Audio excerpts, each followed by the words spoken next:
Hi hello ನಮಸ್ಕಾರ, welcome back to ಸ್ಮಾರ್ಷನ್ blogs. ಇವತ್ತೊಂದು ಹಾಗಲಕಾಯಿನ ಸಿಂಪಲಾಗಿ ಜಸ್ಟ್ ಫ್ರೈ ಮಾಡೋದು ಯಾವ ರೀತಿ ಇದೆ ಅಂತ ತೋರಿಸ್ತಿದ್ದೀನಿ. ತುಂಬ ಟೇಸ್ಟಿಯಾಗಿರುತ್ತೆ. ಒಂದು ಸಲ ಟ್ರೈ ಮಾಡಿ ಬನ್ನಿ ಹೇಗೆ ಮಾಡೋದು ಅಂತ ತೋರಿಸ್ತೀನಿ. ಇದನ್ನು ದುಂಡವಾಗಿ ಹೆಚ್ಚಿಟ್ಕೊಂಡಿದ್ದೀನಿ. ಚೆನ್ನಾಗಿ ವಾಶ್ ಮಾಡಿ ಎತ್ತಿಟ್ಕೊಂಡು ಸ್ಟವ್ ಮೇಲೆ ಒಂದು 3-4 ಸ್ಪೂನ್ ಎಣ್ಣೆ ಹಾಕಿದ್ದೀನಿ. ಸ್ವಲ್ಪ ಎಣ್ಣೆನ ಜಾಸ್ತಿ ಹಾಕ್ಕೊಳ್ಳಿ. ಹೋಟೆಲ್ ಸ್ಟೈಲೆಲ್ಲ ಜಾಸ್ತಿ ಮಾಡ್ತಾರೆ ಇದನ್ನು. ಹೋಟೆಲ್ಗಳೆಲ್ಲ ಸ್ನ್ಯಾಕ್ಸ್ ರೀತಿಯಾಗಿ ಕೊಡ್ತಾರೆ. ನಾನು ಮಾಡಿದ್ದು ಇನ್ನೂ ಸ್ವಲ್ಪ ಕುರುಕುರು ಅನ್ನಬೇಕಿತ್ತು, ಸ್ವಲ್ಪ ಸಾಫ್ಟಾಗಿ ಆಗಿತ್ತು, ಬಟ್ ಚೆನ್ನಾಗಿತ್ತು ಟೇಸ್ಟು. ಅದಕ್ಕೆ ಒಂದ್ಸಲ ಟ್ರೈ ಮಾಡ್ತೀರಾ ಅಂತ ಹೇಳಿ ರೆಸಿಪಿನ ಶೇರ್ ಮಾಡ್ತಿದ್ದೀನಿ. ಖಂಡಿತವಾಗೂ ಇಷ್ಟಪಡ್ತೀರಾ. ಎಣ್ಣೆ ಬಿಸಿ ಆಗಬೇಕು. ಸ್ವಲ್ಪ ಎಣ್ಣೆ ಜಾಸ್ತಿ ಹಾಕ್ಕೊಂಡು ಎಣ್ಣೆ ಬಿಸಿ ಆಗಕ್ಕೆ ಬಿಡಿ.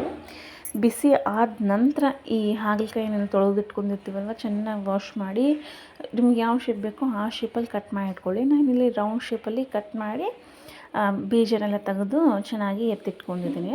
ಇವಾಗ ಹಾಗಲಕಾಯಿನ ಸೇರಿಸ್ತಿದ್ದೀನಿ. ಅಷ್ಟೂ ಒಮ್ಮೆಲೇ ಹಾಕ್ತಾಯಿಲ್ಲ. 3 ಹಾಗಲಕಾಯಿನ ತೊಗೊಂಡಿದ್ದೆ. ಇಲ್ಲಿ ಸ್ವಲ್ಪನೇ ಹಾಕಿ ಚೆನ್ನಾಗಿ ಫ್ರೈ ಮಾಡ್ಕೊತೀನಿ. ಗ್ಯಾಸ್ ಲೋ ಫ್ಲೇಮಲ್ಲಿ ಇರಲಿ, ಹೈ ಫ್ಲೇಮಲ್ಲಿ ಇರಲಿ, ಲೋ ಫ್ಲೇಮಲ್ಲಿ ಬೇಡ, ಹೈ ಫ್ಲೇಮಲ್ಲಿಟ್ಟು ಚೆನ್ನಾಗಿ ಬಾಡಿಸ್ಕೊಳ್ಳಿ. ಫುಲ್ ಚೆನ್ನಾಗಿ ಅದರಲ್ಲಿರೋ ನೀರಿನಂಶ ಹೋಗಬೇಕು ನೋಡಿ, ಆ ರೀತಿಯಾಗಿ ಬಾಡಿಸ್ಕೊರಿ. ಯಾರೆಲ್ಲ ನನ್ನ ಚಾನಲ್ನ ಫಸ್ಟ್ ಟೈಮ್ ನೋಡ್ತಿದ್ರೆ ಪ್ಲೀಸ್ ಸಬ್ಸ್ಕ್ರೈಬ್ ಮಾಡ್ಕೊಂಡು ನೋಡಿ. ಹಾಗೆ ಬೆಲ್ ಐಕನ್ನ ಕ್ಲಿಕ್ ಮಾಡಿ ಆಲ್ ಅಂತ ಸೆಲೆಕ್ಟ್ ಮಾಡ್ಕೊಳ್ಳಿ. ಹಾಗೆ ನಿಮ್ಮ ಫ್ರೆಂಡ್ಸ್ ಆ್ಯಂಡ್ ಫ್ಯಾಮಿಲಿ ಜೊತೆ ವೀಡಿಯೋ ಶೇರ್ ಮಾಡಿ. ನೋಡಿ, ಈ ರೀತಿ ಇರಬೇಕು.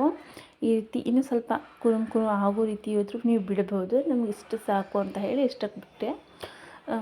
ಈಗ ಇಷ್ಟು ತೆಗೆದು ಮಿಕ್ಕಿದ್ದನ್ನು ಸಹ ಇದೇ ರೀತಿಯಾಗಿ ಫ್ರೈ ಮಾಡಿ ಎತ್ತಿಟ್ಕೊಳ್ತೀವಿ. ಮಿಕ್ಕಿದ್ದನ್ನು ಸಹ ಇದೇ ರೀತಿಯಾಗಿ ಮಾಡ್ಕೊಳ್ಳಿ. ಚೆನ್ನಾಗಿರುತ್ತೆ ಟೇಸ್ಟು. ಹೋಟೆಲಲ್ಲಿ ಊಟಕ್ಕೆ ಹೋದಾಗ ಕೊಟ್ಟಿದ್ದು ಒಂದ್ಸಲ ಈ ರೀತಿ ಸ್ನ್ಯಾಕ್ಸ್ನ. ಸೊ ಅದಕ್ಕೆ ಮನೇಲಿ ಟ್ರೈ ಮಾಡಿದ್ರಾಯ್ತು ಅಂತ ಹೇಳಿ ಮಾಡಿದ್ದೆ. ತುಂಬ ಚೆನ್ನಾಗಿ ಬಂದಿತ್ತು, ಟೇಸ್ಟಿಯಾಗಿತ್ತು.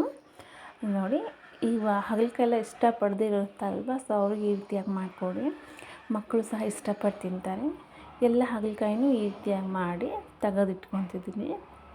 ಇವನ್ನ ಒಂದು ಪಾತ್ರೆಗೆ ಒಂದು ಪ್ಲೇಟಲ್ಲಿ ಹಾಕಿಟ್ಕೊಂಡು, ಈ ಎಣ್ಣೆ ಜಾಸ್ತಿ ಅನ್ನಿಸ್ತಾಯಿತ್ತು ನನಗೆ.